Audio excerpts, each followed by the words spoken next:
হে everyone, good morning সবাইকে। তো আমি কিন্তু দেখো গাড়ি ব্রাশটা নিয়েই কিন্তু ব্লগটা শুরু করে দিয়েছি। তো এখন বাজে 5:12, ভোর 5:12। আমরা এখন যাব একটা জায়গায়, তার জন্যই এত ভোরবেলা ওঠা।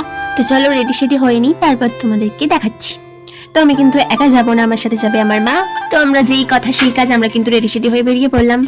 তো দেখো রাস্তাটা কি শুনছান, বেশ দুজন মিলে যাচ্ছিলাম, তো বেশ ভয় ভয় করছিল। তোমরাই বলো এত ভোরবেলা কি ভয় ভয় করবে না? দুজন মেয়ে তাতে। তো আমরা কিন্তু একা যাব না, আমাদের সাথে যাবে আর একজন। সে কিন্তু দাঁড়িয়ে আছে তাদের বাড়ির সামনে, থরি রাস্তার সামনে। তো চলো তাকে নিয়েই যাওয়া যাক। আমরা তিনজন মিলে রওনা দিলাম আমাদের ডেস্টিনেশনে। তো ডেস্টিনেশনে কিন্তু দেখতে দেখতেই পৌঁছে যাব।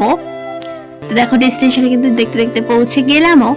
তো এটা কিন্তু সবজির ডগ। আমরা এখানে আসার জন্য অত ভোরবেলা উঠেছি, কারণ এখানে কিন্তু সবজি ভীষণই কম দামে পাওয়া যায়। তোমরাও চাইলে আসতে পারো, কমেন্ট করে বলো, আমি লোকেশন দিয়ে দেবো। তো এখানে দেখতেই পাচ্ছ সবজির বাহার।